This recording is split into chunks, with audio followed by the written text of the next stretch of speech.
Cool. And boom, we're live. We're live. We're live. Yeah. Awesome. Thank you for I'm that. gonna keep the tab up, to monitor the chat. Great.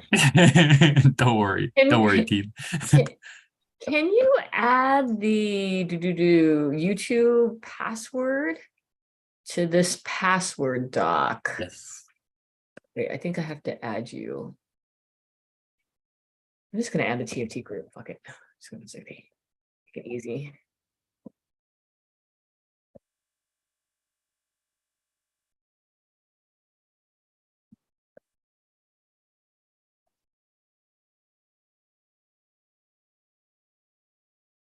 Password doc.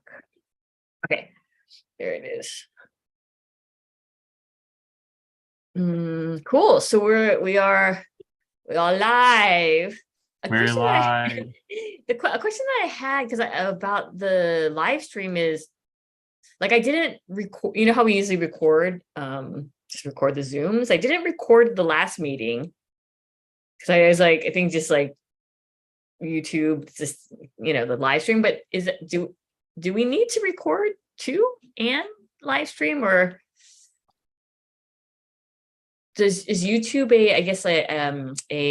what is it, like a reliable platform in which to store an archive indefinitely, or should we be also recording and then having our own continue to have like our own Zoom archive?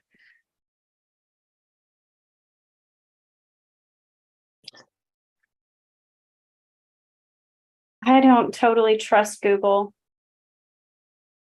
I lost access to my Gmail account I'd had since Gmail was in beta, and just lost everything, because I changed a phone abruptly and couldn't use the two-step verification. And then you watch content creators on YouTube who sometimes have been blocked or gotten in trouble for different reasons with YouTube, and just seems like a potential minefield if you really care about making sure you don't lose things. That's why I use Proton Mail mostly. Yeah, it's probably. Oh yeah. Oh, you're gonna say something?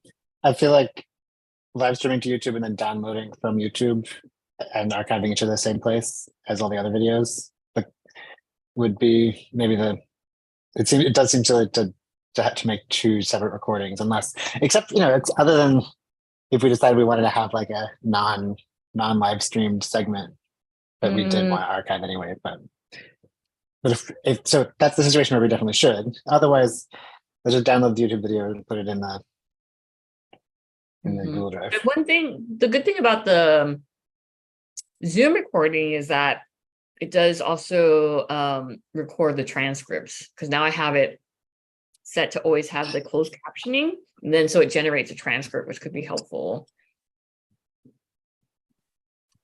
Does YouTube do something like that also now, or do you have to ask it to? I don't know. That's a good question. Let's check the last slides. Yeah, I'm gonna look back at our one from last time on. I'm curious, David, on your computer, since you're host, are you also able to record? I was just curious because I have my record button on mine. Yes, there's a record button on mine too. I'm gonna try recording. I'm just gonna record and see. Oh, okay. I can send requests so you have to okay my request. Okay, I okay your request. I can't see if it. Okay, might as well just record, I guess. And since, because then they'll have to go back to YouTube and then download it, and then we'll also have the transcript in case Google or YouTube doesn't produce a transcript. Okay, so I'm gonna add that to the notes that yes, record. So YouTube both displays captions. Let me show you all. YouTube displays captions throughout the video. and it also makes its own captions if you tell it to. But Oh. also what it does is it will also censor, such as when Orion says fuck, it just leaves blank, blank, blank, blank, blank. Whereas Zoom did not censor. I don't know if we can download the full transcript, but that is a situation to be aware of. Oh, so they're doing the transcript. This is from last week. Mm-hmm. Mm-hmm. Ah. And if I go to, well, There are tools that let you download the transcript from YouTube. Oh. But there's a way to do it through the browser tools or something. Cool. Maybe probably for, as a YouTube creator, we probably can do it too. But yeah, it seems like they're going with both of the. Oh, okay. It's good to know. Well, yeah, maybe we'll just, is it okay if we could just like continue to do both just for now, and then we'll see how, yeah. keep with that. Since we're on that topic of this, I mean, or you brought up the topic, David, about like how to start do we want to talk about that transition, if there should be some kind of thing we say, or?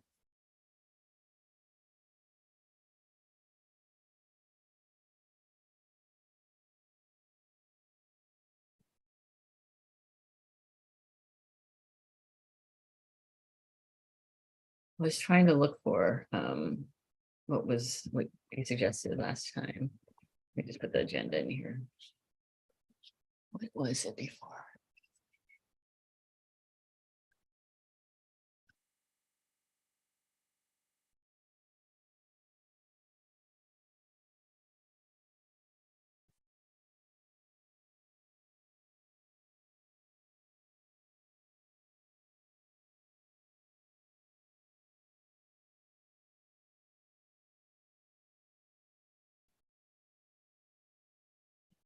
I was thinking about like silence, like just there's just different ways of being together. And so first I thought about silence, and then I thought about music, and how like, oh, we probably can't play a song once we're streaming to YouTube because then the video might get taken down or something, or like a copyright thing. But music could be a transition from before we start streaming to once we stream. There could be a song, a different song every time, a certain song. That is one ritual potential. I like that. Also, then I'm like, oh wait, should we make our own song, the TFT song? And then we don't have to worry about copyright issues. We have the TFT theme song that plays every time before the show, and then we start watching the show. That would be so cute. That's so cute. I like that a lot. Who here is a songwriter, tinkerer with music? I actually was making a bass song earlier this week. I sat down. Wow. I was like, I'm in a certain mood. I want to do something about it. And then I was like, what if I made a song about BEI? And I started just playing on my keyboard, and I don't think I recorded any of it, but I was having a good time. Yeah. Well, if you want to make a TFT song, would be great. That's cute. That can be, because I wonder about what sort of projects I can bring to this place. And at least for one kind of project I can bring to this space is different sketches of what could be our TFT pre-stream theme song. I love it. I love opening songs. It's so great. I also put in the chat what you suggested a while. Remember when we were playing with the roles? Like we are coming together on this day as a BEI. Although now we're thinking about switching it just to more like opening it up to like Thinky Philly Tank instead of centering on the BEI. Coming together. I think we can still come together as a BEI while having in our BEI mode, we do the Thinky Philly Tank. Yes, I love that so much. Okay, I'm gonna put this in the notes so maybe there might be a BEI song. Or a possible TFT song, possible TFT bass song. I hope so. Opening song. And then I'm gonna copy this, so date this part.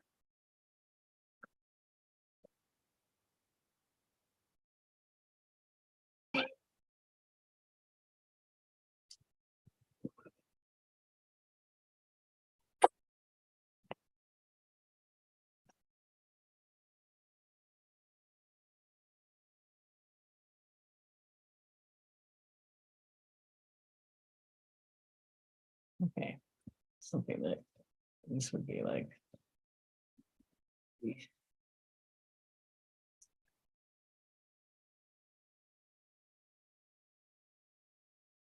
Or whatever, 7 p.m. Central for you. And Charlotte. Cool. Yeah. So here we are. We are coming together on this day, Monday, September 4th at 5 p.m. PT. Well, now it's 5:24 p.m. PT as a BEI, belief entity identifier.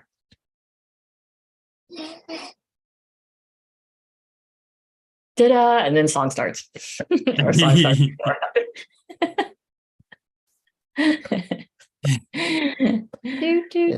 Do. I love TFT. Ta-ta-ta-ta. Woo! Cool. Shall we do highs and lows?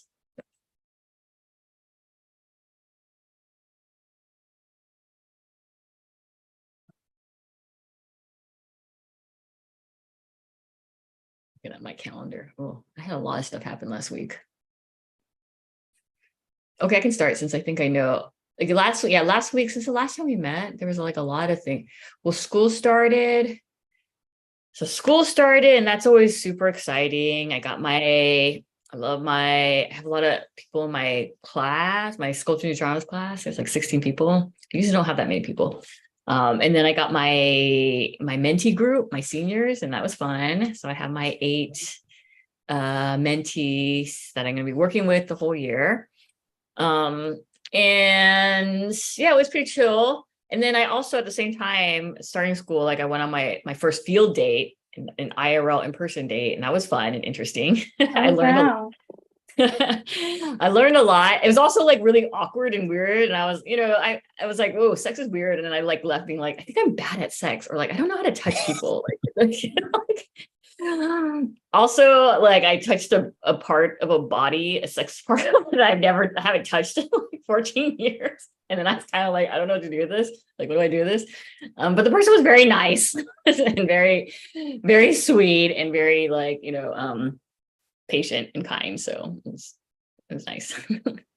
But yeah, there was a lot of up and down feelings, kind of like, well, this is amazing, and being like, oh no, wait, fuck, I don't know how to do this, and like, and feeling embarrassed, and then feeling like, like sexy, and then being like, oh god, this is weird, and like, yeah, it's just a lot of stuff. So it encompasses the highs and lows. It's a pretty good week though. What do you want to go? Sure. I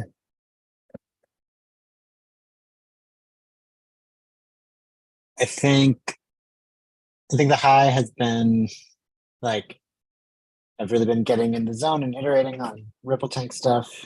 Like I got another shipment of electronics parts that like really kind of unblocked me on making a more complicated, like a more evolved iteration where like you can control the speed of the motor and you can control the like I tried strobing the LEDs to see what that would do. So I have three LEDs that I'm sort of like shining onto the thing, but strobing didn't feel good. Anyway, it's just been fun. It's been fun to like be in the zone on making the Ripple Tank, and it doesn't exactly it doesn't feel like work. It doesn't feel like play. It just feels like doing what I feel like doing. And the low, I guess the low is that I heard back about a job from a place that I had pretty much given up on. It's a place that has a union also, but but then I found then like a couple hours after like I scheduled a screen for tomorrow morning with their recruiter, I found out there was a layoff. They laid off 15% of their staff, and don't know if my screen is still going to happen tomorrow or not. I guess we'll see. But also just like, but through that I also learned stuff about the way management's engaging with the union. It's kind of just like a sinking feeling of like, probably not a scam if I start to work there, but like going into with a pre-existing antagonistic union relationship is like just like being in a union otherwise. So it's like, but and most likely just the job has disappeared. So we'll see. Just so it's just that sort of roller coaster from this is going to be an amazing, this is a perfect fit, and then like no, this is not. Nothing is perfect. Perfect does not exist. I will popcorn to David.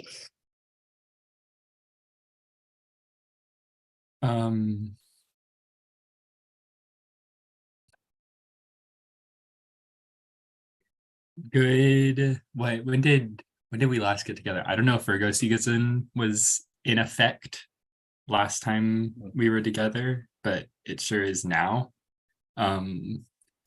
And several of I'm quite significantly born into Virgo-ness. And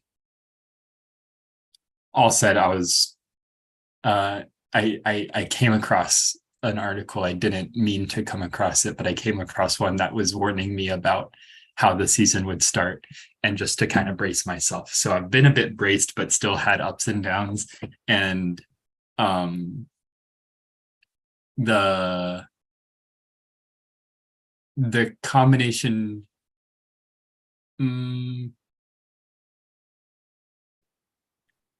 no, I don't think I want to say highs and lows. It's been a very like in my head, like a very heady, thinky, thought focused kind of week for me. And not particularly in my head as like removed and anxious, but in my head as just like reading a fucking lot of books out of choice and having a lot of thoughts. And normally I would see that as like me being too unbalanced, and like I've got to get out of thinking mode and instead be in other modes too. But this past week I was like, it can actually also be okay for me to just be in thinking mode, and maybe that wears out my thinking for 2 weeks down the line, but then it'll come back to. I say all of this in part because it's good to be here, and depending on how my brain is throughout our thinking and feeling today, I might be just too worn out of thinking, and so I'll be communicative on if I'm going to dip early or if I'll be able to stick around just as our thinking and feeling shifts through the different topics and stuff that we're talking about. Popcorn Charlotte. Hi guys, it's great to see you. I guess a high that I thought was going to be a low is that there was a massive turnover in our workforce at the little job I have. The manager left, the assistant manager was caught stealing and fired, and most of the employees were fired or left, except for 3 of us. And what seemed scary at first has been positive. The changes have been really positive. It's kind of been like a refresh, and I'm getting more hours. And there's just kind of a better, more active energy among the new workers. So I'm thankful for that. Sometimes that job could be a real weight on me for so little money that I earn there. And a low is that I'm gonna have to be quiet once my mom goes to bed, or I'll get screamed at. I've already been screamed at today, and that's always a bummer. It kind of brings me down too. So I feel like a trooper, not getting caught up in my emotions and showing up anyways, despite limitations.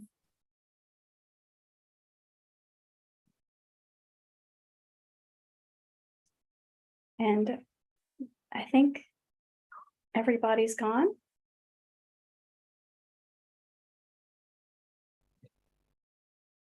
Yay. Glad you're here, Charlotte. Thank you. Ooh, okay, so moving on. Updates and announcements. Okay, so let's see. Charlotte and Orion were at the Rev School meeting last Monday, and we presented the tiny health in the past. So what we asked for, actually, let me just share my screen right now. So I wanted to ask if Charlotte, if you knew, I think this came up in the thing, if there is tax or any kind of additional fees. I mean, if it is, I'm sure it's fine, but just wanted to ask that. No one has mentioned tax from Tiny Health. Okay, I cool. hope it's included. Yeah. Okay. I mean, it's not a big deal if it is. It's just like just to adjust the number. So that passed. So that's great. Yay. So that and the other two things that were passed were hiring a grant writer for future resources to acquire more funding for BEI and for TFT. And we didn't decide on a specific amount, but we had a short discussion about like how much grant writers are paid, and maybe the range of like 3,000 plus a percentage of the grant if it's received, something like that. But since but if it passes the second round, then we can start looking for grant writers. So if anyone knows grant writers, specifically maybe someone who's like kind of good with art and science type stuff. And then we also decided on our 3 creative capital industry connections finally, and it kind of happened during the meeting, which is great.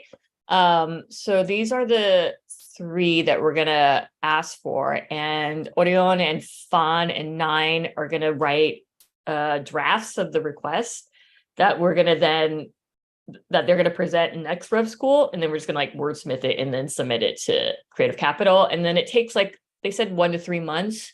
So one thing, I don't know if Orion, if you want to talk more about it. I was like, when I was writing the email, it took me so long because I was like, I don't know what these people were at. So I don't know if I even got it right, but like some kind of bioinformaticist, right? Something like that. And someone or someone who can help figure out how to connect the BEI to like our body, human body, something like that. Yeah.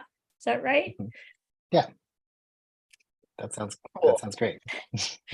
And then Fawn was talking about is going to write something up for like some kind of mechanical engineer or roboticist who works specifically with prosthetics, because they're very interested. They use a prosthetic for their hearing, and so they're interested in that kind of avenue or approach to thinking about robotics and mechanical engineering through prosthetics. So that's kind of interesting. So they're going to write that up, and then nine's kind of like, it's for their project, their documentary on the fuck is do you remember? Yeah, Rita Mae Brown. Thank you, Rita Mae Brown. And so like they have this thing about like Rita Mae Brown's like a really animal person, and they're like really feel strongly that they need to learn about horses. So they're gonna request a horse specialist, but I think it can be like couched within BEI, because BEIs are supposed to be like animal, like robot animals. So there's something there that probably would fit. So those are the 3, and I was late to send out the email. So technically it would have been maybe approved by now because it would be a week. But I just sent it out last night, which some of you probably have gotten, and giving it till this Friday. So if it passes, meaning we don't hear any kind of like bodily no's, then it passes and we proceed. And then so the next step with this is just figuring out how to get them this money, which is a little bit confusing because all our money is in Open Collective. I'm going to stop sharing. All our money is in Open Collective, and like when we paid people like honorariums, for example, they would have to request it through Open Collective. I'm not sure if Tiny Health is willing to do that. It seems like a lot of work to do that. So it might, they do offer, I have to look into it, like some kind of like a credit card, or maybe they can do direct payments. I'm gonna ask Zach, the person who connected us or with Open Collective. If worse comes to worse, then one of us will have to withdraw the money into one of our accounts and then pay something like that, which I can do. I think it'll be fine. And then I guess the next steps for us to think about is like who is gonna be the main account holder. And it seems like according to the correspondence, the main account person will get like a little bit more information on their test results. And that's kind of like the difference.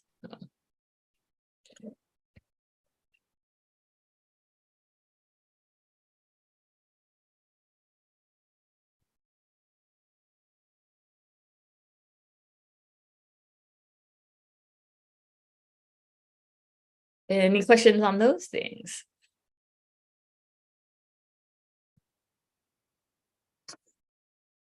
I just tried going through the Tiny Health payment flow, and they say they're going to charge tax, and then at the end they don't charge tax. So yeah, free shipping, no tax.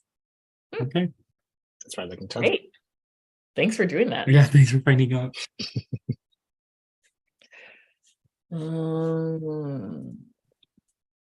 Does anyone want to be the main person? I mean, I was just thinking Charlotte, just because like you've been the one who've been corresponding and it was your idea and you're the one who found it, and also because of your relationship with your own gut and maybe. Okay, cool. So I vote for Charlotte, or put Charlotte down I nominate Charlotte. Second. So same, yeah. Cool. And Charlotte, are you cool with that? Great.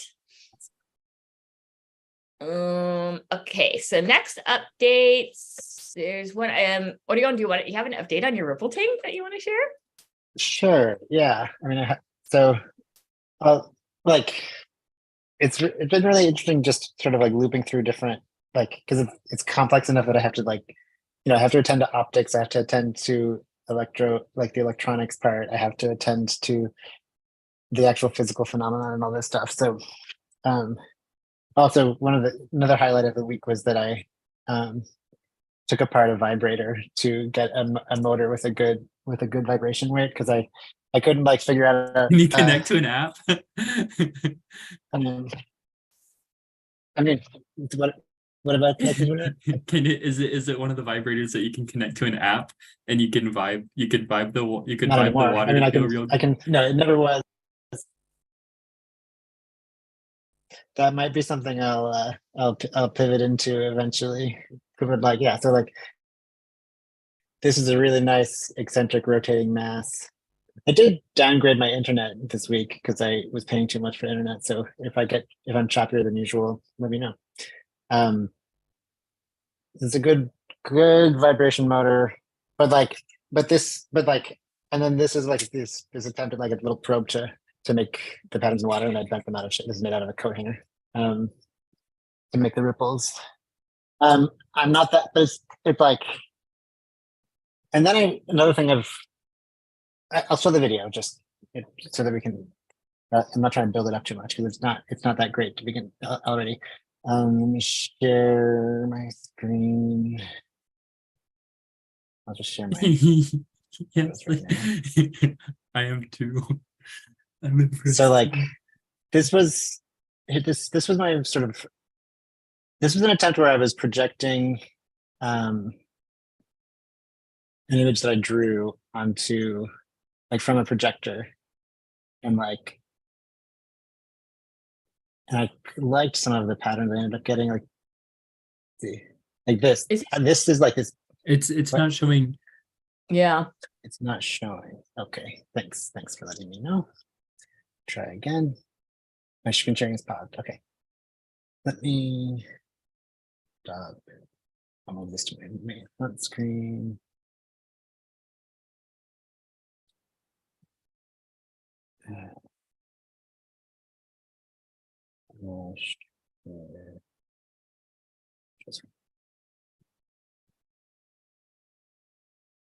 This was a couple of weeks ago.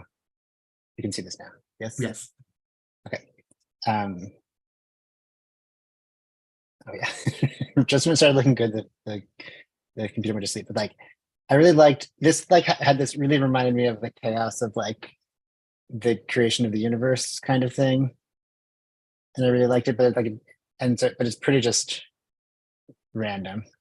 So that was, and that was kind of still just a proof of concept. Like, given some colored light and a pool of water, like, can we get some stuff to happen? But basically, when I tried to do this again, oh yeah, there's some nice concentric ripples happening. Loading. Is there oh, do you have shots of what the whole apparatus looks like? I will in the next video. Yeah. Okay.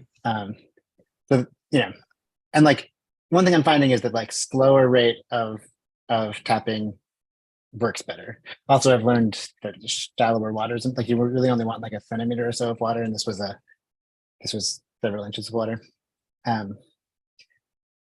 So a couple iterations.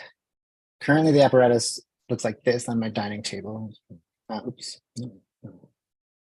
can't move that. Can you just for the controls? I won't make the controls go. The controller's like, yeah, right on top of it. Yeah, why can't I move the controller? That's so stupid. Well, okay, so we'll just push play then. Awesome. Whoa, it looks so cool. Um, I am also impressed. you can control the.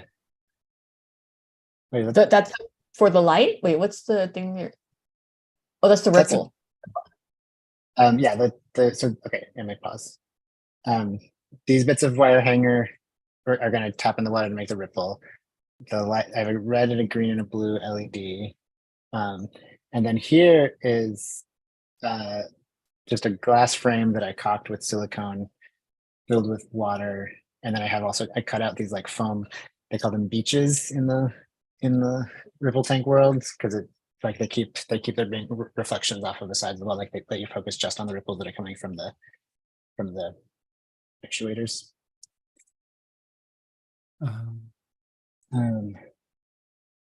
So the two things are making, it's like the water, like this, like dropping a rock, or like in the chapter of the two ripples. So like it's like Yeah. stirring it to make and then they combine, and that's when the diffraction happens, or the Yeah. superposition. Okay. Yeah. And the lights, the two lights are just hanging there. I'm trying to point the light. So like right now they're on these wires, and I can't really control them. Like I can't really focus them. I can't keep them to stay in a place. That's another thing I'm going to be iterating on. But you can get to these. Oh my God. Oh, and that what we're looking at now is what's in the tank, and then what you showed us earlier was the projection. Okay. Yeah. So what we're looking at is underneath the tank. I put a piece of paper underneath the tank. So it's a projection there too, and like in an exhibition space, I would have a mirror then that like reflecting, instead of the white paper, I'd reflect it onto a wall, which I think I may actually have in this. Oh, this is nice. The nice patterns. Yeah, so oh, and this is just a red and a blue light. Um, Oh, Oh my god. that's cool. Yeah, that is cool. um,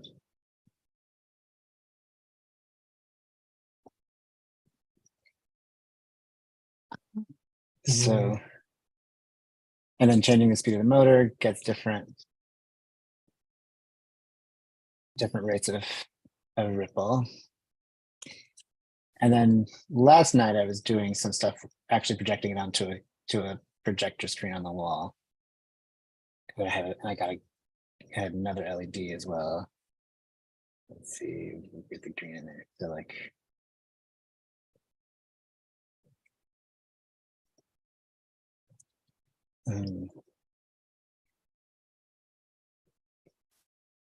so Whoa, there's like a green. So it's like yellow and blue, and this one, like I can see a lot of green. Yeah. yeah, I last time I didn't have the green LED hooked up, and this time I do. And then yeah, and when you change the strobe rate, it also like can freeze the ripples instead of having them be flowing, which can be quite interesting. But then it's strobing and it's kind of unpleasant. And so I'm playing with the rate of strobe. I'm playing with the rate of the motor. And then is there anything else in this one?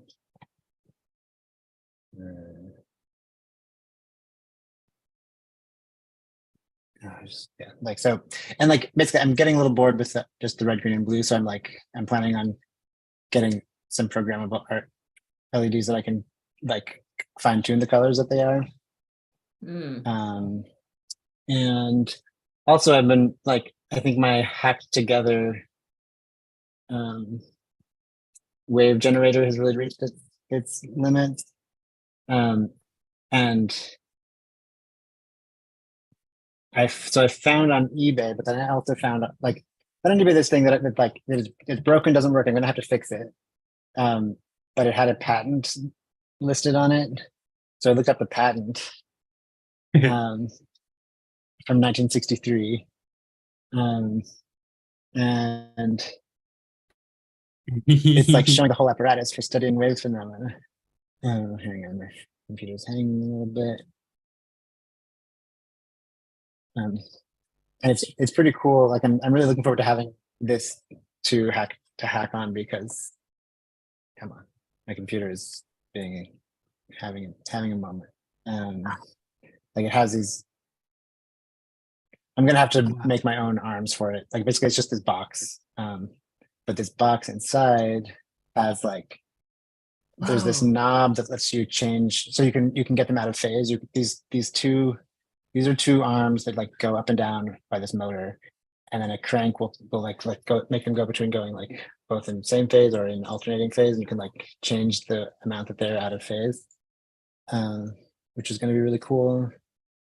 This is their illustration of their beach. My beach is much slopier than their beach, but also theirs is round, which is cool. Is that the base is rounded? It's like a bowl.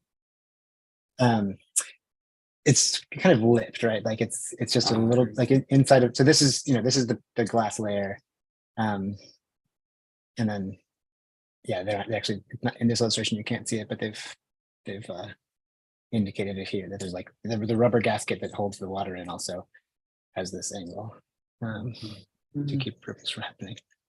So I'm gonna get this. It's not gonna be working. I'm gonna have to repair it, but it's going to at least have this gearing that's really important. The angle, the phase adjustment, which is going to be helpful. And then I'll be making my own. I think it's not going to come with the little arms that do the tapping, but I will. That, but yeah, also reading the patent was just so interesting. Like there's so much like detail. Also, I'm like, it's like it will help me know how to use the thing when I get it, because it's all this information about like what's adjustable and like how you can use the stuff.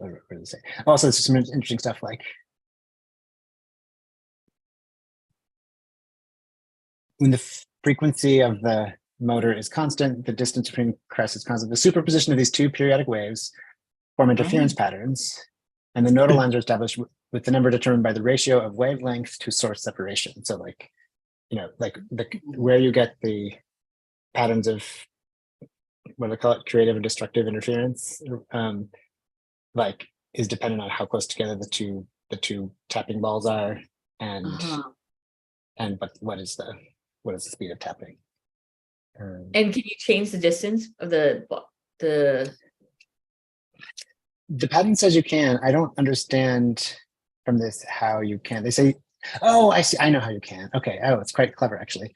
So like these little arms, like they don't have to go straight down. You can tap. You can have them go at an angle or closer together. So you vary the rotation coming out of the box. Right. That's what it is. And then they also and it can also make with flat attachment. Like this is the other attachment that can go into those holes and just make a flat wave. And then you can, with the flat wave, you can like put a double slit in front of it and then make double slit. Wow. That's cool. Wait, are you gonna make this? I bought this on eBay. I bought a broken one on eBay. I see, and you're gonna repair it by using this. Yeah. That's so cool. Oh, come on. What happened? Oh, went over here for some reason. I'll make one more try. One more try, eBay.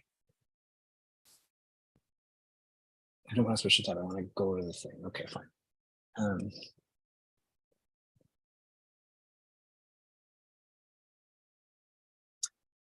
Oh yeah. Oh yeah. It looks cool. Yeah. That color is cool. Yeah. So I'm really looking it's forward to only having $30. Wow. Yeah. That? Yeah. Yeah, it was like $30 is less than I've spent on this project so far for sure. Since you took apart the vibrator, can you turn this into a this is what I want vibrators to look like. Like this is what I want. Yeah, like I brought my toys, and you bring out this. Fuck yeah.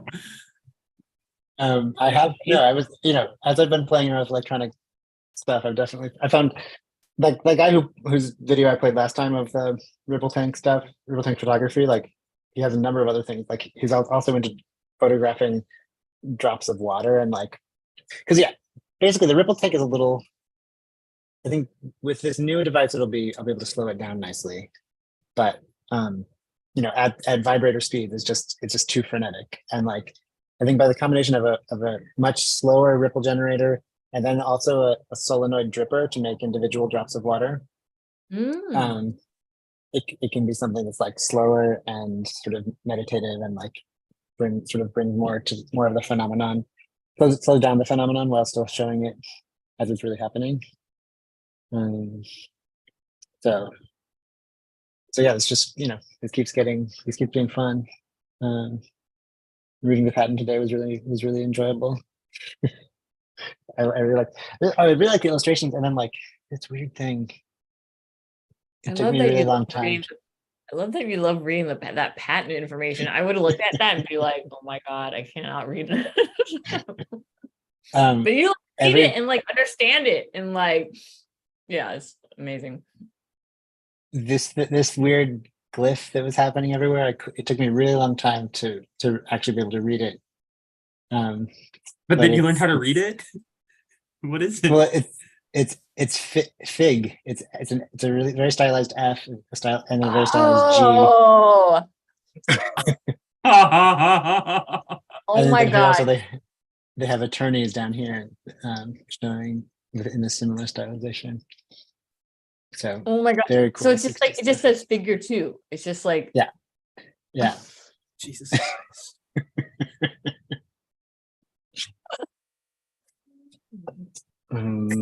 Anything else on that? Yeah. So the most frustrating thing about this last experiment was just that the light, like I can't be moving the lights around. I want them to be in a static position. want to be in a static position and focused in a way, because like you can still also kind of see like you can see the optics of the LED itself, and I want it to be a focused beam. So I'm gonna be working on like I have some lenses that I also got from eBay that will focus some light, and I need to put them inside of something to let me move them and direct them, and play with the color. And yeah, it's been fun to make my own ripple generator, but I need one that's better than I want to build right now. Like I don't I've proved that I can, and then I want to just have it make it works. So. Can I ask a question about the lights? So the lights, when you say like how you have it now, you're holding the lights and kind of like, and then the light shining down onto the water, the whole body of water, and then it's. And then it's reflecting reflecting off of a mirror and going to a projector screen. In those last videos. And the lights accentuate the ripples, or what is?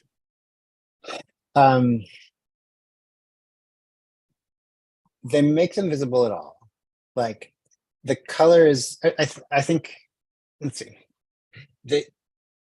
By having more than one color, I think if I can get it focused properly, there will be like,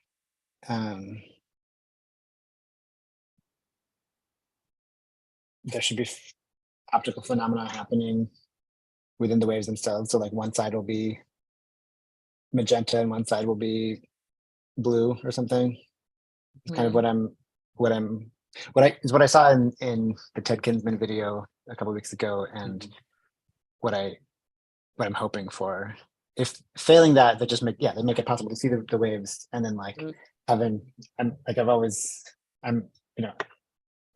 James Turrell is an artistic inspiration to me, and like having a way to do a wash of light that is doing something else, revealing some of the phenomena, I think would be like, it's fun to play with color and have it like with color slowly changing, or changing in some principled way, with the rate of the stuff, and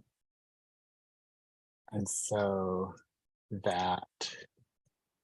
Yeah, and it's just like, and then every physics classroom ripple tank generator is using a white light, and it's boring. So just make it pretty.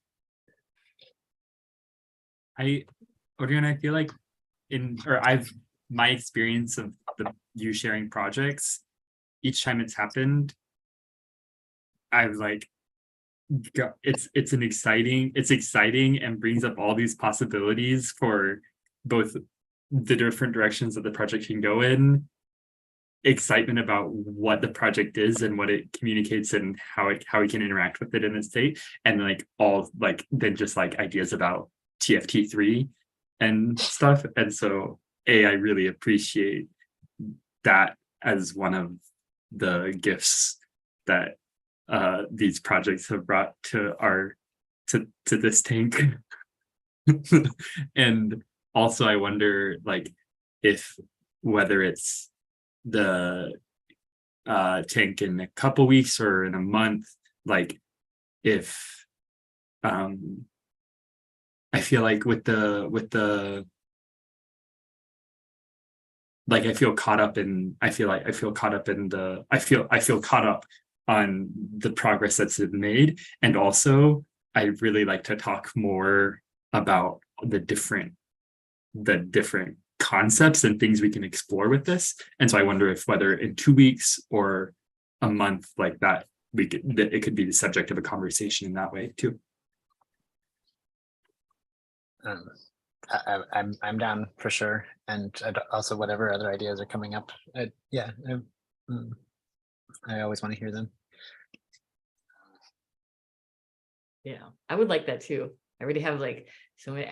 I've been thinking a lot about data visualization because of it, Charlotte, the request for that discussion. And so like, I'm also like thinking about like, because I know that it's like a phenomenon that's happening, but it's also producing a visual. So then I'm like, like what's the data visualization part? Or is it data visualization, or is it just like a phenomenon that's then, projected? And you talked a little bit about this with the play, with the projection, because there's like the thing, and then it's being projected, producing an image. And then something about like the lights or something also. But yeah, so it would be an interesting conversation to have. Yeah, I think it is a phenomenon in this, as it happens, like, because I don't, although, yeah, but I would love to, I'm trying to figure out a way to get some data into it, certainly. Like, I think it's possible. Oh yeah, there's other, like, if the wash of colors was determined by some kind of data input, that would be interesting. I had one other Hey, Nine. Kinzen video that I wanted to show. Hi. We were just looking at Odion's like ripple tank. They're making this like fucking amazing ripple tank. Oh. Yeah. Cool. I'm about to share something that is not that, but it's another phenomenon photographed by this high-speed photographer. This is water in a wine cup, yeah, in a glass. It's like, can you hear sound from these videos? No. No. Okay. Actually, this is not. Yeah, this one. This is a speaker.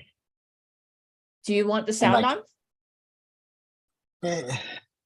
It's a very annoying sound in this one. Oh, okay, like- because I was gonna say, like, if you wanted to, I think there's a button you push when you Actually, share screen, yeah, okay. I will. like sharing sound or something. Okay, be prepared. Charlotte, if you're on headphones, because this will make your mom yell for sure. Let's stop here just a minute. Share screen. Share sound. Can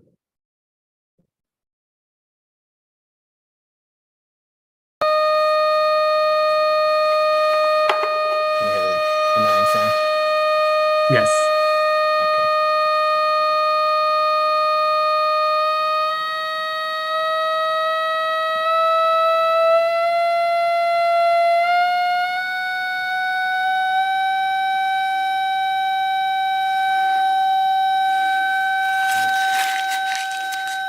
And this is a ring of LEDs of different colors. But it's pretty cool. So what is that sound of? What is that? He's calling it a speaker. Of the water? Of the ripple? No, the sound is so he's playing. He's got like, actually, like in the other video, he's got a dish of water. And a speaker attached to it. This one he's doing with a vibrator motor. It's going to But so he's start just photographing this. to oscillate. And so here, the stem of oscillates, this the glass stem is of this shaking glass. back and forth, and it causes the surface to create standing waves. So at this point, all I have to do is change the voltage to this motor, and I will end up with getting different patterns. And the patterns are pretty cool that way.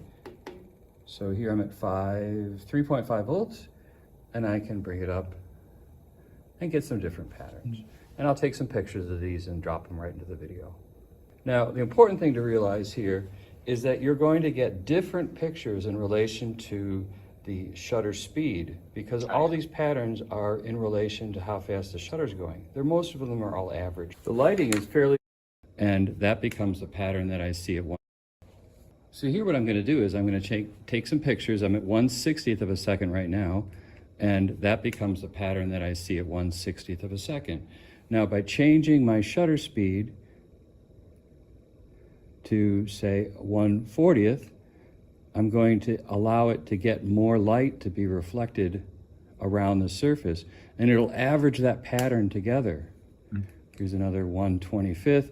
I do get a lot more light. And that's the average. Here there's 1/10 of a second, and a lot of people think I'm changing the frequency. And this, I mean, the thing about this with the color is that is just the light reflected on the surface of the water. So like,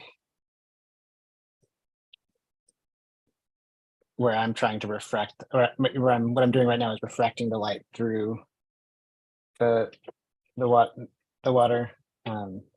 And so I'm not sure exactly how that's going to affect the color. But I think once I have a more stable control over the light, the shape of the light and the shape of the waves, I'll be able to play with that more carefully. The thing with the sound, it reminded me of like because I was like, in TFT1, I think NChem and Defo talked about like putting some kind of probe in like a piece of fruit and being like, this is the sound of the apple or something, you know, this is the sound. And it reminded me of this essay that Broad wrote, and I think it's in one of the chapters, but they talk about the ultrasound, and that's a piezo crystal, I think, that Right.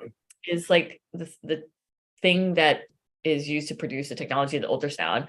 And so like when people, you know, like get an ultrasound, for example, if you're pregnant and like get an ultrasound of the baby, and then what produces like this, you know, like the typical ultrasound, everyone's like, look at my baby, it's the baby, you know, and like people think of it as like, this is the baby, but it's actually like produced through this machine that generates this image that we now consider to be the baby, like this is the real baby, you know. But it's so like the same thing with the probe and the fruit.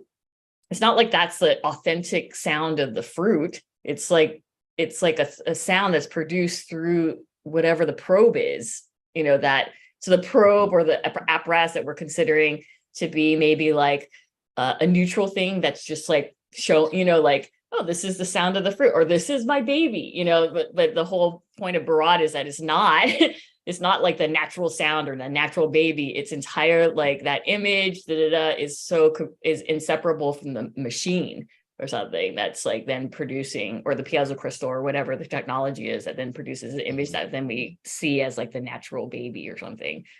I think that's like really, so I think about that in terms of like the sound or like things, yeah, like the images and the sounds and the things that are being produced or something, and how it always points to the apparatus, like yeah.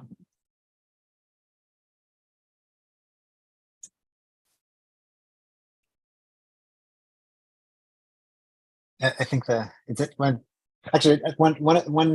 interesting thing in the patent for the wave generator was that they were like, and because it's a circular tank, you can just tap the side of the tank and the ripples will show you the geometric center of the tank. And it's like, so it's irrelevant to the patent, but also just like, oh yeah, that's true. Like that's, you know, that is how it would work. And yes, if you need to know the geometric center, that'll tell you. And so like thinking about the round wine glass has that particular set of things, but like a square one would be different and a triangular one would be different, and like the different shapes would create different kinds of phenomena under different kinds of vibrations and ripples. And like, yeah, because like a lot of the time with the ripple tank, you're trying to minimize reflection against the edges of the tank. But if you bring that in, so you do see the reflection of the edge of the tank, like what do you see instead? Yeah.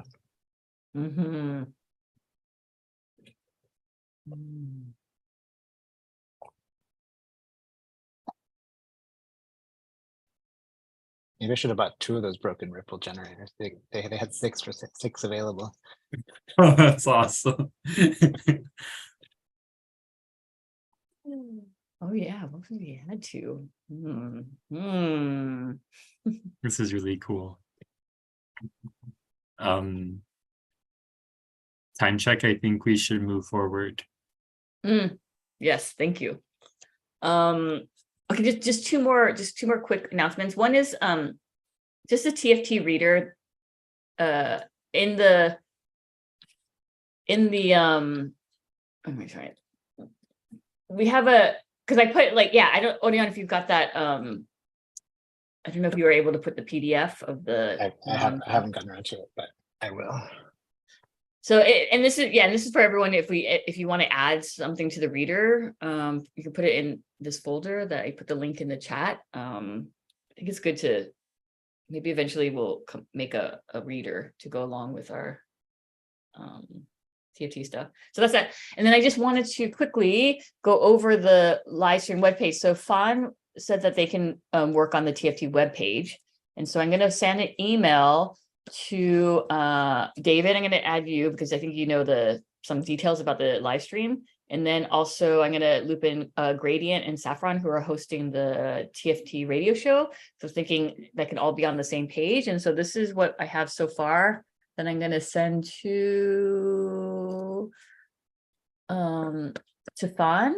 But this is something that we talked about a little bit already. I just wanted to double check. So what's going to be on the webpage right now is the live stream. And so I linked it to this, which is our YouTube channel. And I believe, right, David, that the URL changes every time for the live stream. So that's something just to put note, maybe Dev can figure something out. And then I'll add the password and stuff here for Dev. And then what's also going to be on there is like, what is TFT? What is TFT? What is Thinky Feel a Tank? Maybe this is text that we work on, including the reclaimer statement, which I mentioned, which is like, just saying that everything, it's like a play off of the disclaimer statement at the end of email saying that's a confidential. It's like the opposite of that. And then like instructions on how to engage with the TFT. So like you can just watch it on Livestream and not join, or you could also join and it'll give instructions on how to join with the Zoom. And then if you want to use avatars or voice modulators, it can suggest that if you don't want your ID, if you don't want to be recorded. And then we can have a section of like what we are TFTing now, like BEI, divination cube, ripple tank,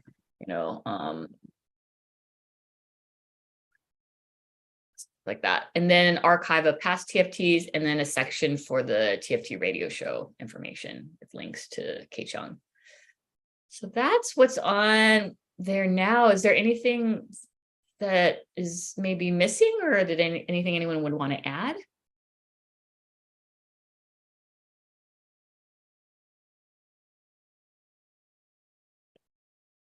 I feel like it's strongly implied, but oh yes, there it is. Okay.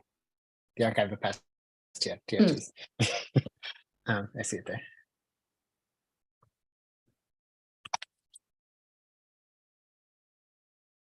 I wonder with the what we are TFTing now, one idea that I have seeing that is a glossary, or is that word? No, appendix. Index. Index is the place that has common themes or niche themes in a book, and then links to areas where those themes are talked about. Because I like thinking about the balancing whatever the scale of what we are TFTing now, and when our focus ends up being kind of scattered and shifting and my first reaction was feeling a little bit unsteady about like what ends up getting listed in there, and when things phase in and out, and what gets excluded by not being in there, like how this depicts what the TFT is and what we discuss in the TFT. When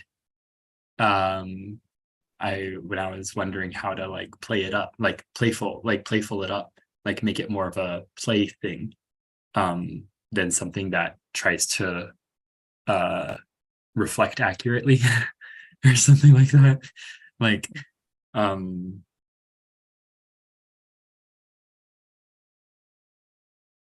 that's when it's not a I mean there's like a bodily, there's an attraction that I feel in that idea, but I also don't, and there's that little bit of like concern about what does and doesn't get represented in one that's more based around like concrete ideas or things. And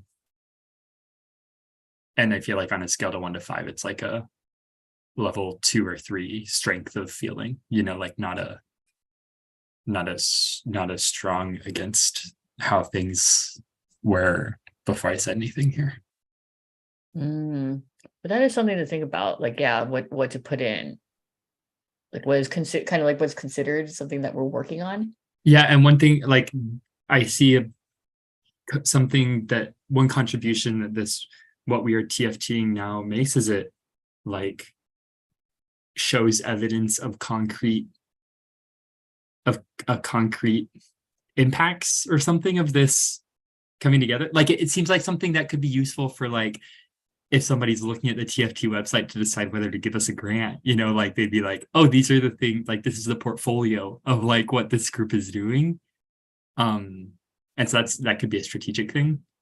And I feel like in a similar sense to like whenever I put together, if I were to ever put together a portfolio, all the other aspects of my identity and how I am in this world that get underrepresented in that, I feel similarly towards that section. I'm gonna put this actually in a comment so that it's more can be fleshed out more. I kind of think I know what you're talking about.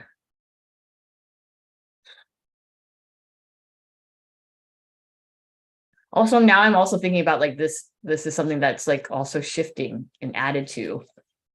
So it has to be something that we can also move around.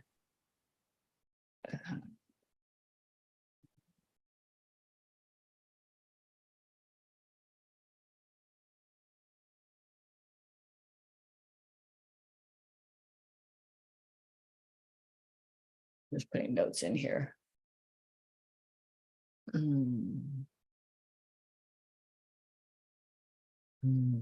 So David, what you're kind of talking about is maybe like how it's displayed, or like, or is it more about like what gets listed?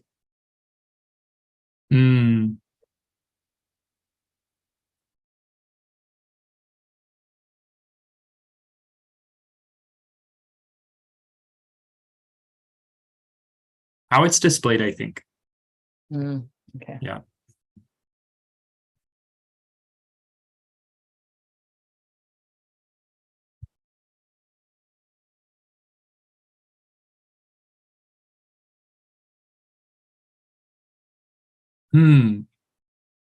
Charlotte posted in the chat, I feel like Jennifer's attractive and thoughtful emails and agendas need to be present somehow.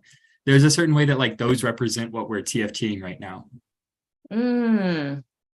Like rather than creating redundancies or putting things down in a form and then needing to update that form and then update that form and then update that form for what we're TFTing now, one possibility could be that what we are TFTing now, something that would fill the purpose of that section would be like a copy of the most recent 1 or 2 little Google group email blasts.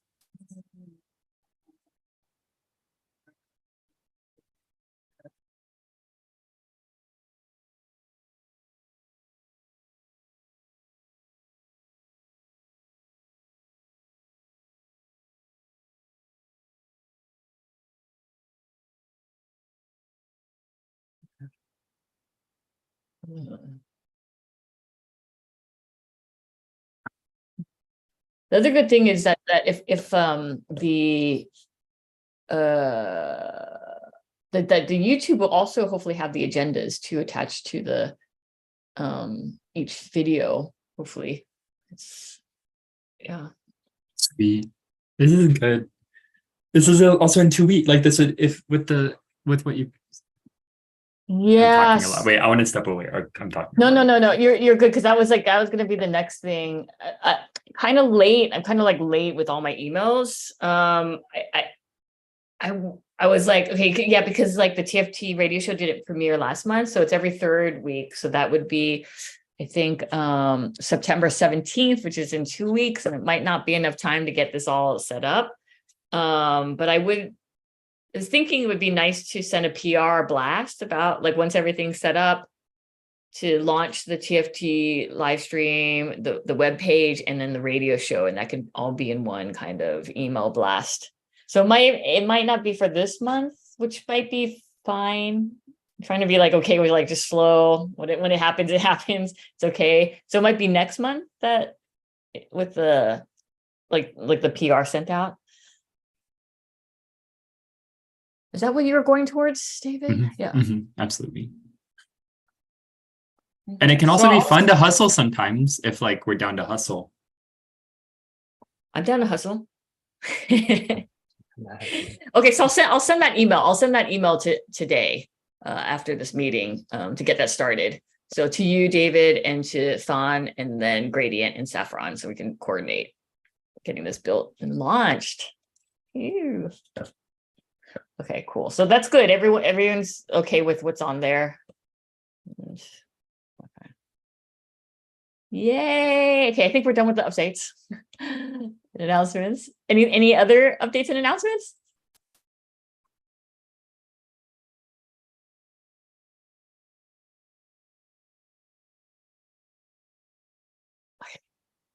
Good. All right, so should we try to finish this chapter in like 40 minutes, 37 minutes? Yeah. Let's try. If we don't finish it, or is like we'll just pick up next time. Is that cool too? I'm cool with that. Yeah. I'm cool with that too. So wait, what page are I have my bookmarked at page 88. Is that true? Me too. Okay. That's where mine is.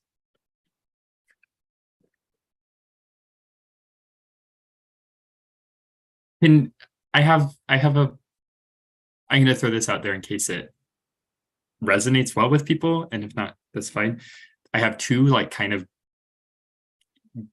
main questions that I'd like to develop understanding around in this context of like what performative means and like what subjective or subject and object mean. Oh my God, yes. And so if that approach, we can also, I mean, that could be combined with the approach that we've done. It could be shifting approaches to how we're talking about it this time, but like we could be flipping through these pages, just seeking just to support our discussion around those questions and whatever other kind of guiding questions other people have. That's just a suggestion. I'm okay with not doing that though. I am down with that. Because I do want to, I also had questions like I want to be able to like kind of like be able to talk or explain or whatever how Bharat's talking thinking about performativity. And then I always have that question about subject object. Like I know the answer to that. This is one of my oldest unanswered questions too. Wait, what? I thought y'all had known the answers because you're using Sometimes I know a partial answer. It's like being 2 years into listening to like radical leftist podcasts and realizing that nobody knows what they mean when they say fascist. And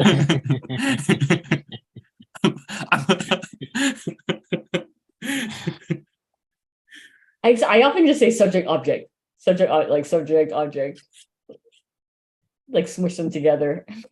Do other people have like kind of burning questions around this stuff that would be good to shape discussion?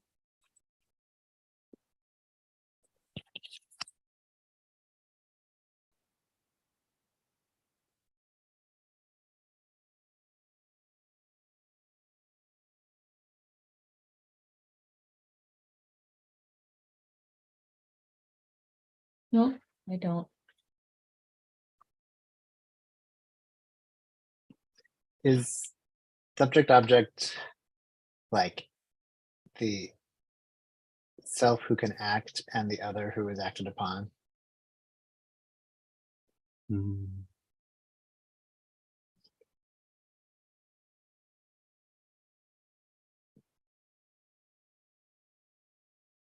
Is there something in specific in the text that they talk about the subject object in this chapter? David. Yeah, on page 93, midway through that big paragraph at the top. It does not take the boundaries. Oh, also, that is the diffractive methodology that I use in thinking insights from different disciplines and interdisciplinary approaches through one another is attentive to the relational ontology that is the core of agential realism. It does not take the boundaries of any of the objects or subjects of these studies for granted, but rather investigates the material discursive boundary making practices that produce objects and subjects and other differences out of and in terms of a changing reality. Relationality. Oh, a changing relationality.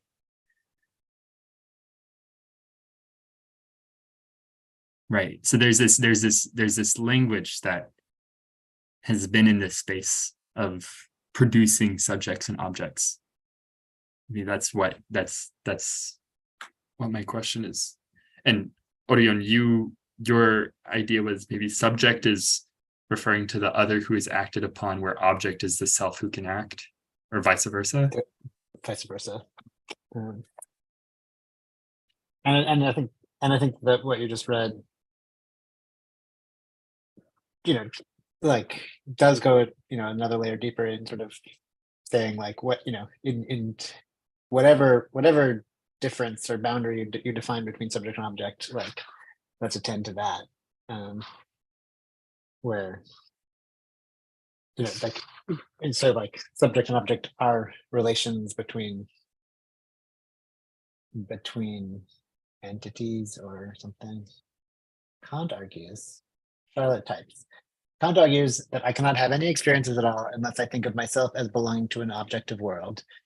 By objective world, I mean a world in which there are things besides myself which exist independently of me.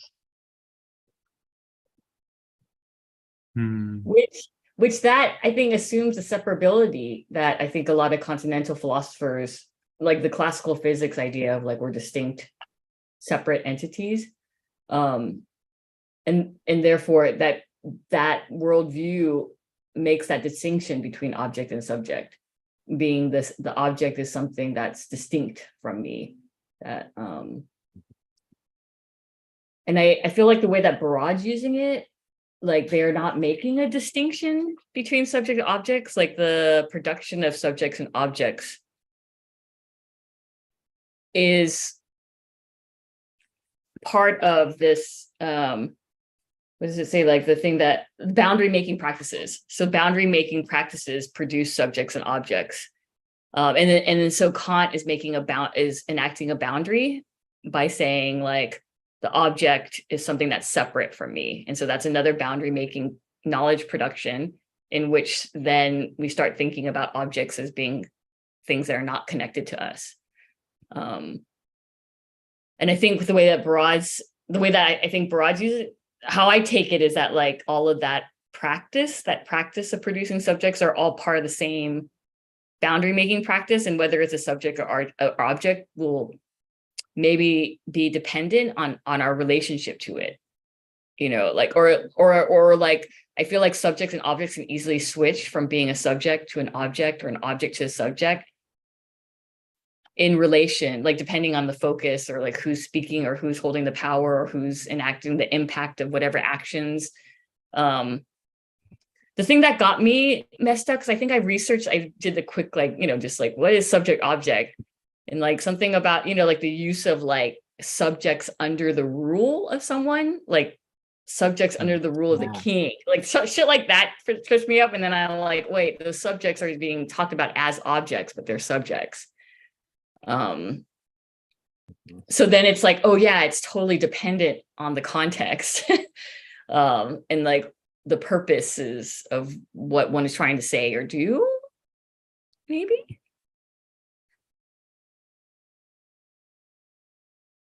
What are the contexts where this boundary of subject being the self who can act and object being the self who's acted upon? Do you have a feel for where that came from? Or not where it came from, where it came into your understanding?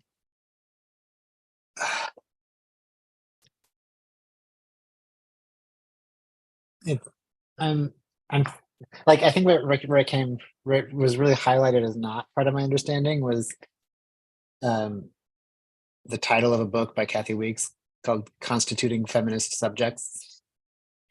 And where it was like, clearly this is like a very specific thing, because it's not talking about the subject of a dissertation. It's talking about like I think, real entities of people who are the matter with which feminism deals. And you know, and constitute another very big Marxist word that like that I where actually I think a big thing about constituting is that it is in some way performative. Like you constitute things through a performance of, but through actions or through kind of anyway. That's where it really started to shine, like stick in my craw. Is like what is this trying to mean? I don't think that book ever covered it. I'm not even sure. Oh, I think it's under my bed. I think it's in my book annex. Not gonna dig it out. Wait, I want to know what's in your book annex, aka under your bed. I can show you a picture. I have, because I had to make a picture of it so that I could easily reference what is what's under there. Underwear. Under my bed. Yeah, I'm gonna share a screen since you asked and since I have it here. I was trying to clear up some of my clutter, so like I came up with this filing system where underneath my bed I put boxes of books, and then I have pictures of what books are in those boxes, and then I take a picture of like where each of the boxes is under my book. So like, you know, box 1, box 2, box 3, and then like when I take a picture of the box, I say what box it is, so I can like go from my pictures to my books pretty quickly. Oh my God, But that's amazing. looks like it's not under my bed, so maybe it's on my shelf. Annex browsed. Yeah. See, it's much quicker than going under my bed and digging through all the stuff. I love it. Wait, do you have Virgo? Do you have a lot of Virgo in you? Are you? I don't think I may have none. In fact, like it's a very unusual thing for me to be doing. It's like I think it was a long holiday. It might have been over the like long Christmas. Yeah, it was during the long Christmas break. I had like 2 weeks off from work. And I was like, I got to deal with this shit. Like, I can't have these bookshelves overflowing with books. So what am I going to do? I have all this space under my bed that I would just like to have managed better. Every now and then, I pull out some Virgo shit, I guess. Wait, so are those subjects or objects? Those are objects. Okay. Oh, okay. I have Saturn and Virgo. That one where you create boundaries. Mm. The chaos of life seems to follow you around no matter how many planners you have or how many drawer organizers you insert. Interesting.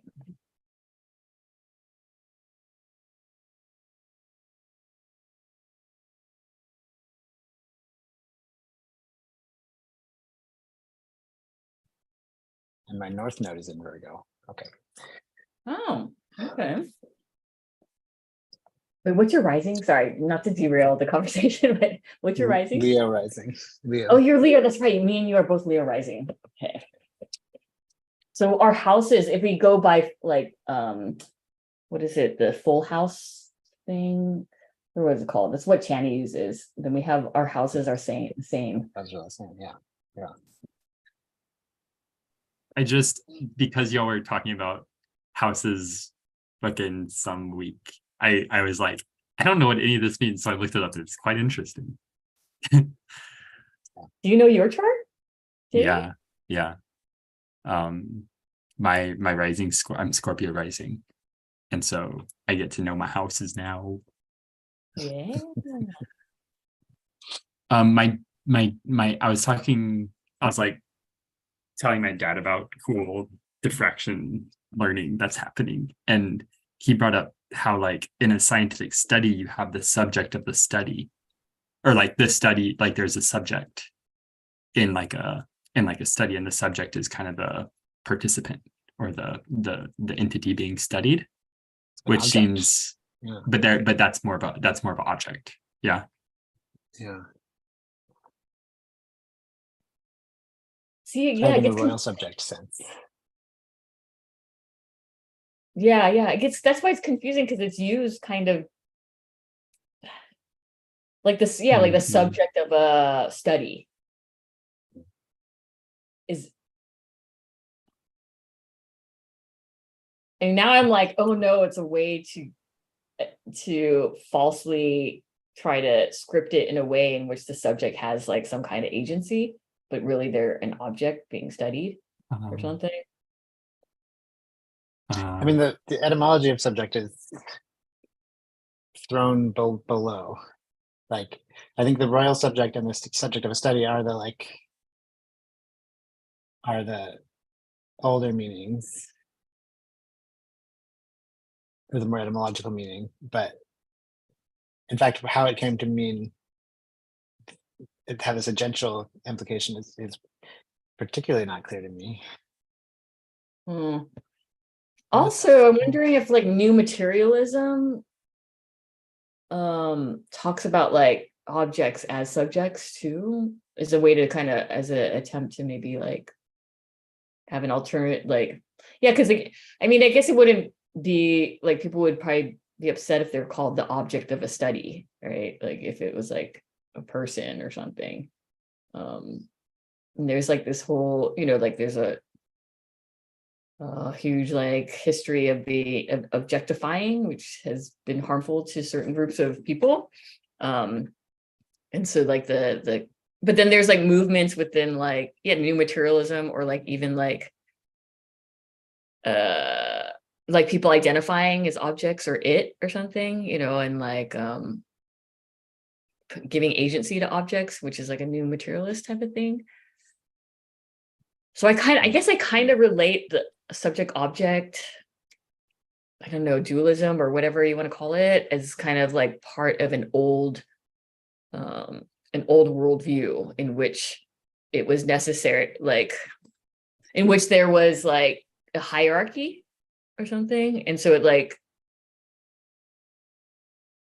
yeah, so I think of it as part of that. Mhm. And I think that's why I say like object / subject, because I think it depends on the context. Yeah.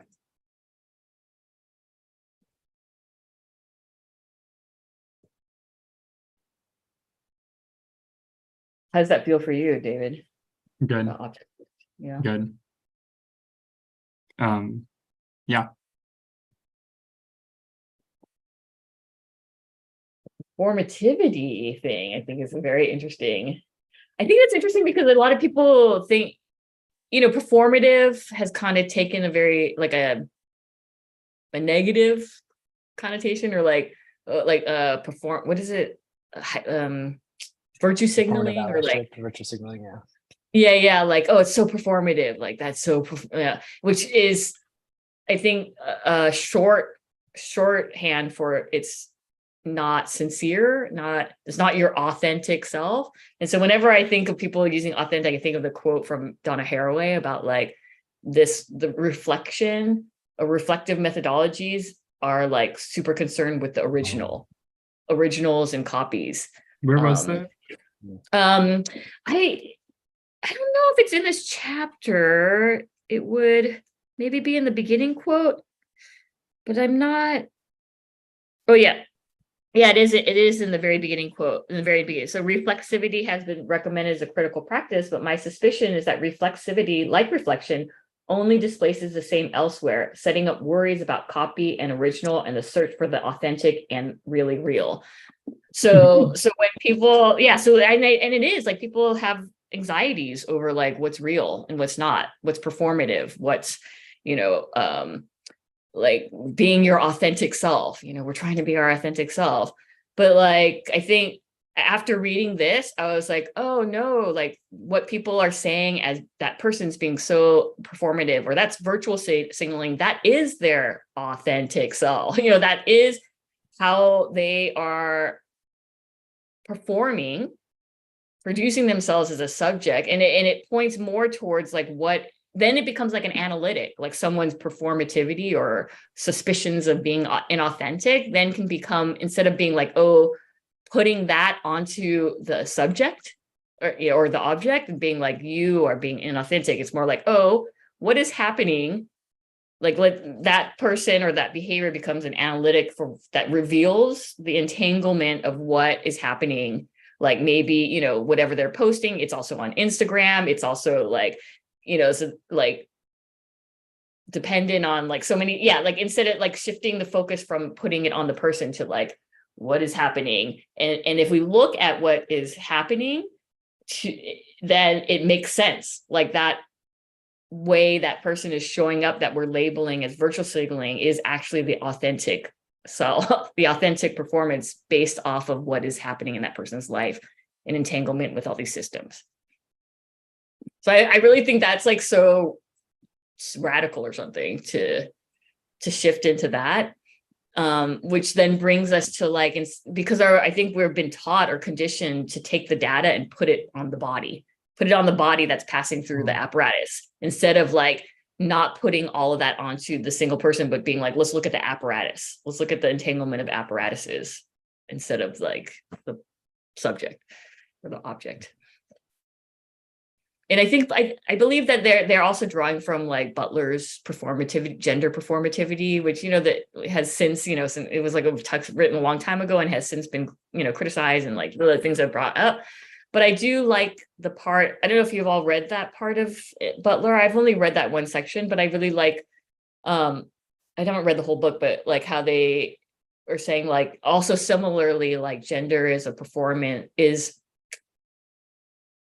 a performance in which there was no original, or there was no original gender that it's coming from, but it produces like a shadow of some kind of original in its repetition. So like a false idea that there was an original that it's coming to, but it's only through like the continuation of a performance of a gender that then we go like make some kind of ghost of an original.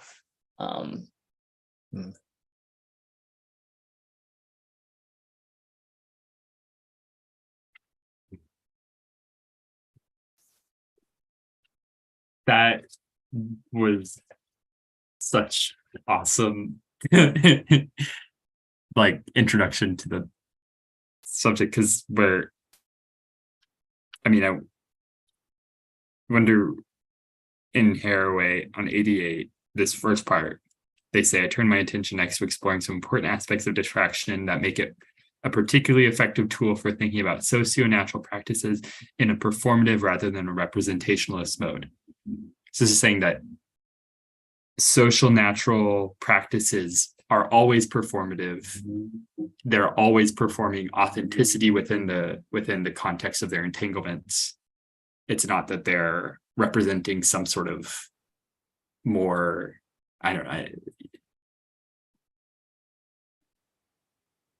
Oh, sorry. Can I? No, think I know please do. Yeah. You know how earlier they were talking about like how the natural sciences claim that they're reflecting, representing or reflecting natural phenomenon, like physical phenomenon, while like the social constructivists would say that they're reflecting or representing a social, like discursive kind of theories or norms, as opposed to like the physical phenomenon. That's how, so they're thinking of it instead of like that they're representing something that is already fully formed, like a physical phenomenon or like a social construct, as opposed to both those things are in the making and along and performing and becoming along with the knowledge production that we're then doing at the same time.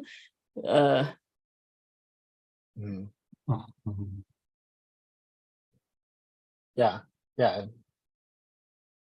I think one of the ways that even like gender performativity is really useful is in contrast with essentialism, like the idea that there is something to your essence that is predetermined by this, versus like you are part of this group performance of this thing. And I think the same with science, like representing a predetermined facts about the world versus like performing a method of creating knowledge, of constituting knowledge, that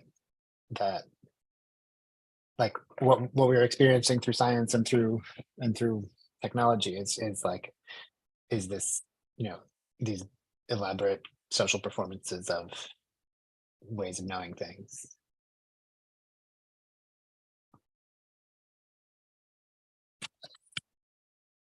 Do you think that there is an essence? I like don't Mm. there like I want to believe that, like, I love the performativity. I love it because it's like, oh, that means things aren't fixed, things can change, you know, we can change the world around us. It keeps it more like, for me, like exciting, or the possibilities of change. But there's also part of me that I notice sometimes when I talk, or my longings and desires are kind of attached to this idea that there is an essence to all of us or something.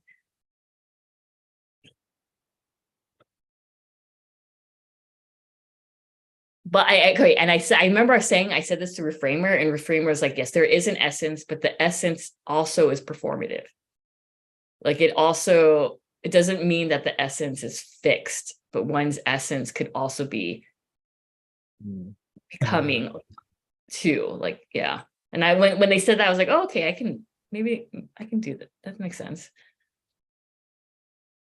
Yeah, actually, essentialisms for me are like, I'm evolving. I'm like, it's about growth. It's like about a process that I am embodying, rather than, you know, the mold by which I was stamped or something. I don't know. Like change, right? Change of God. That's the kind of essentialism that I can get with, and I think it's kind of essentialism that Barad can get with.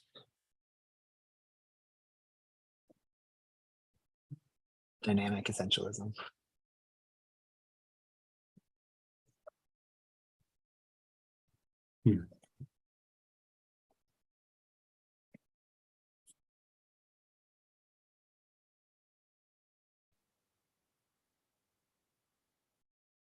I also like this quote. I forgot what page it is, but I think it's kind of about what we're talking about. It's just on this diagram that I made, like performative alternatives change the focus from questions of correspondence between description and reality to matters of practice or doing or actions. And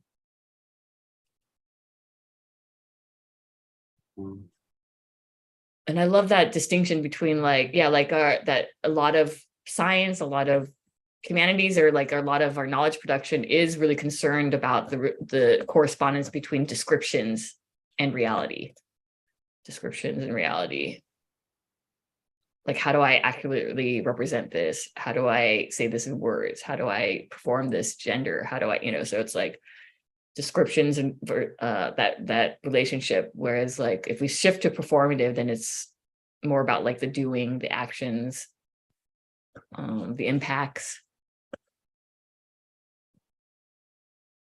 Page 133 of the book, she gets into they get into performativity, and versus materiality. A performative understanding of discursive practices challenges the representationalist belief in the power of words to represent pre-existing things.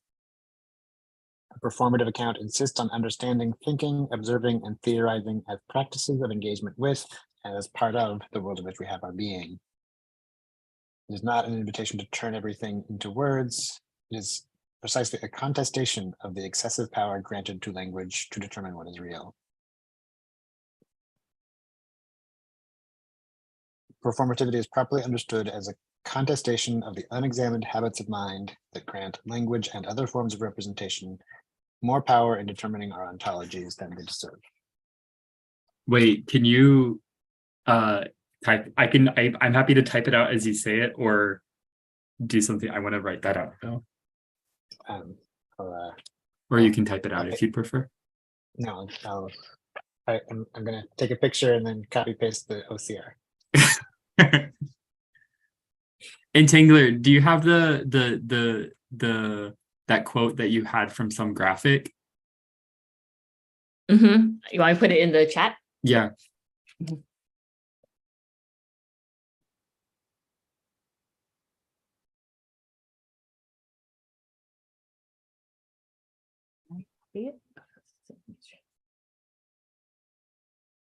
Unrelated, Lamb Shifter as a rev school name. I'm not claiming it, but I'm just pointing out how sick that would be, and it will be mine. Or it will be I don't even need to say that. I like that name. I'll go by that name. Oh my god, I love, what is it? Lamb Shifter on page 92. I love that. Wait, do you all make cards at some point? Yeah. Okay. Okay.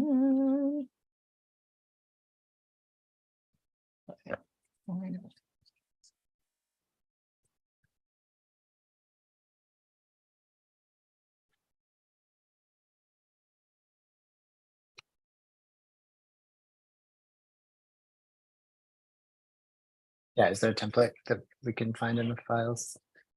Hold on, let me put the quote, kind of type it out because I can't copy.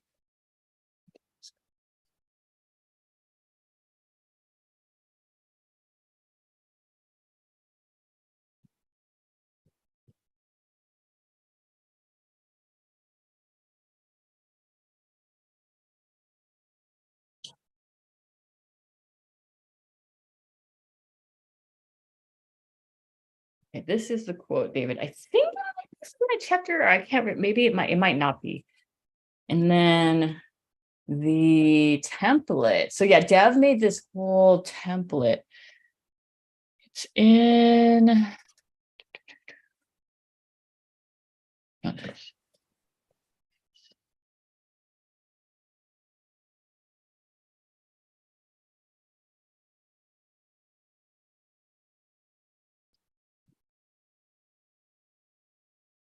Okay. So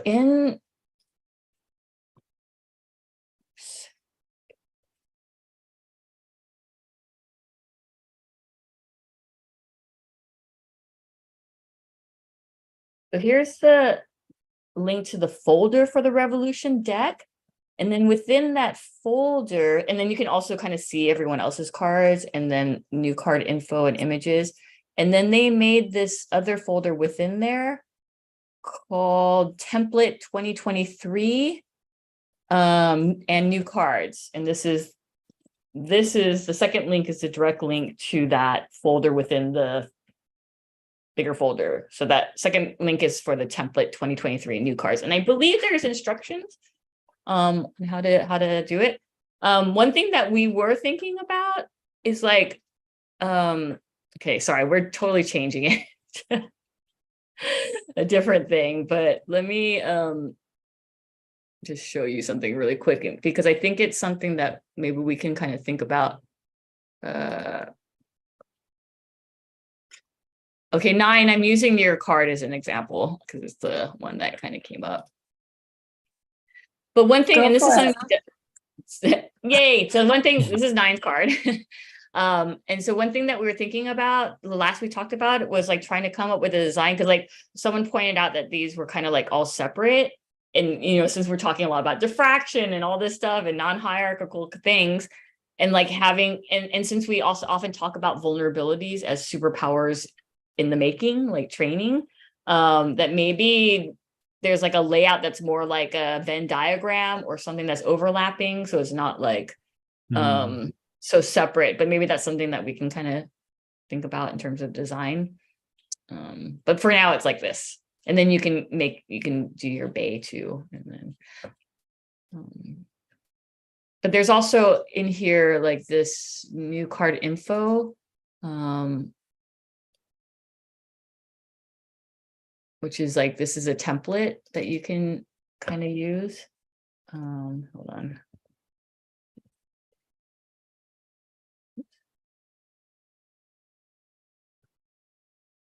So it's just like it has all the different components, and you can copy and paste it and add your superpowers, vulnerabilities, and ribbon color and all that stuff. But that's in there too. Thank you. How do you feel about performative, David? Do you feel? I feel like we talked about it in a way that gave some of the really tasty and like also I feel good. It feels like there's so much more to explore and understand even throughout the book beyond the context that we read. But I was there's stuff for me to like hold on to from this is how I feel.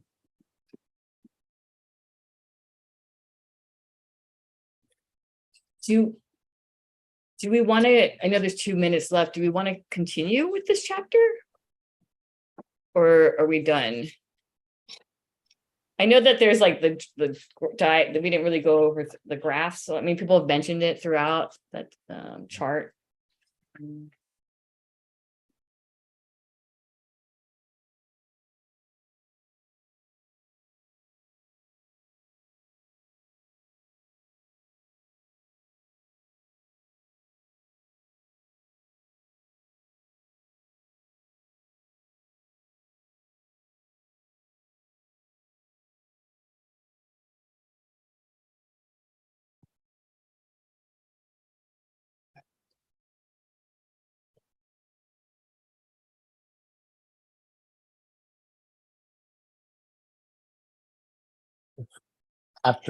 So if we don't continue with this, we are going to reread TFT1. Is that our next? Yeah, are people still okay with doing something like that? I do think that it was, I don't know, the TFTs, just because I just recently kind of reviewed some of it and I was like, oh, there's so much in here. There's so much. And it's like, it would be nice to kind of like go through it and then that form and like doing like, yeah, like forming the ethics that will form the TFT or something that will inform how we work the TFT. But I would love to, yeah, do a close reading of the TFT next. It's just like how we do it, I think is the question. Like, because like it's a video format. We were doing it with the book, you know, we could also do it in a similar way where we watch segments or we're like, okay, we're gonna do the first hour or something. And like we can break it up that way. Does anyone have suggestions? Charlotte types, I'm down to finish the chapter. I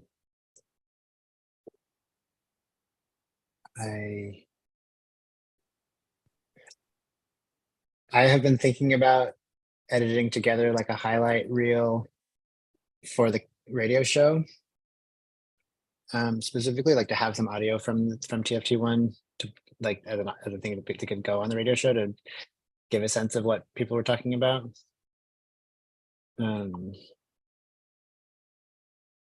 Which doesn't answer the question, but I think maybe even the process of, I think the thing we did for this was we all read the chapter and we came with stuff to discuss. I think if we can all either, you know, rewatch and record the time codes of the times of the things that we want to talk about, or read the transcript and do the same thing.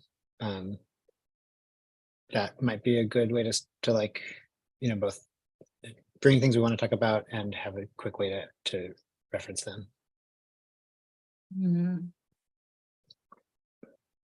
I like that idea.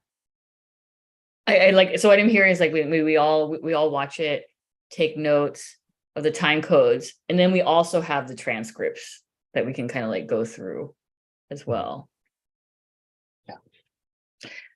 I would say that the transcripts are not complete. I think I remember there was something happening, like I got booted off and then the transcripts you know, so we missed the first half, but there's a way to generate transcripts, right? From yeah, you can get them, I grabbed them from Vimeo. I think I had to like go into the browser dev tools to get to get it or something. I can put them in a folder. Oh, that'd be great. Yeah. And then we can Yeah. send that along in the email. So They're that'd be cool. pretty ugly. Like they're not fun to like it's like a blank line between just what is shown on a subtitle screen. So like they're not fluent to read, but the words are there. One aspect that would help my engagement in a discussion would, like, I think I'd easily feel like the whole 5 hours of the TFT were kind of in my mind while while we try to focus on different things to talk about. Like considering how to like be present in certain focus conversations rather than always being pulled to other elements of the TFT, which isn't bad. It's also kind of sprawling and feels very sprawling to me. And in that I worry about how much time it takes and where the directions that could benefit from focus, but just weren't structured focus. So all that said, one thing that would be beneficial to me in attempts to address that trouble that I have would be like for certain topics or things that we focus on, watching like a clip of it, like and like a clip that like has some context to it. So like a few minutes and watching that together and then talking and so I don't know, that feels like I'd come out of that feeling like I have a foundation with everybody else in the discussion of what we are standing on in that moment of the conversation. So I bring that up for whenever we come together and talk about it, if that feels attractive to other people, to everybody else too, then for us to do that at times. I would also like that too. Because I appreciated having like this, looking at the pages and, so I feel like that would help me too, to have like specific, like to watch together a section. And I think there's time codes in the Vimeo. I think I time coded it. I don't know if they took away the links, but hopefully it's time coded so you can click on a section and then we can jump to certain sections. That's cool. Yeah, I remember that working in the Vimeo when I watched it before. Oh, good. Okay, it's still there. Sometimes like I've been on there and they take it off and I know they wanted me to pay more money to get chapters, but then they found this thing and it worked. So hopefully it's good to know it's still there. So we're going to, Charlotte says down to finish the chapter. I'm also down to finish the chapter. Let's finish the chapter. Okay. So finish the chapter for next time. And then should we also include, the rate we're going, we'll probably need the whole next meeting for the chapter and then start TFT the one after that. Yeah. Next week, we'll be able to finish the chapter thinking about data visualization specifically. Maybe that conversation would interact with the Ripple tank, depending on where that is. That feels like a full thing. Yes, because we still haven't gone in the in-depth conversation about data visualization. Yeah. So yeah, that sounds great. Yeah, we'll just finish the chapter, talk about data visualization. That's like basically the meeting. There will be stuff to talk about with the website and the radio show too. Cool. We're meeting in 2 weeks. 2 weeks. Okay. Yeah. Okay. And in terms of like, I was thinking in terms of people who want to make player cards, we can also do that in Rev School because like we're kind of not doing stuff. We are, but also it's not. It's kind of like a slow time. So I think it's like a good time to also make player cards because I've been wanting to update my player card forever. So that might be content of next Rev School meeting. Yeah. So so next week would be Rev School. So if people are interested in and available to come next Monday, we can do player cards. And that might be fun. I might see y'all there. Yeah.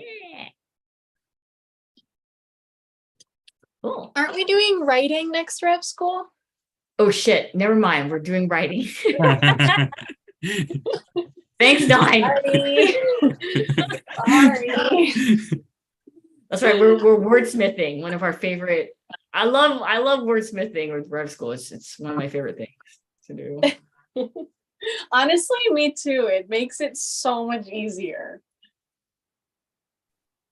It's fun. We could do it the next Rev School though.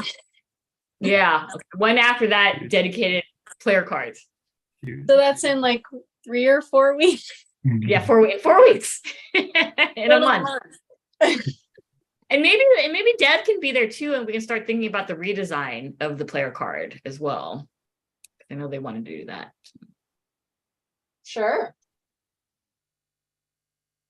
I'm down. Yeah. Thanks, Nine, for that. Sorry. No, it's good. Good. That's good. Okay, cool. Anything else, anyone?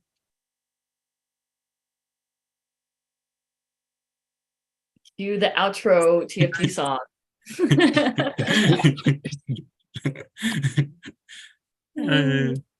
Da, da, da, do, do, do. Da, da, This has been we are TFT. We thought, we felt, we thanked.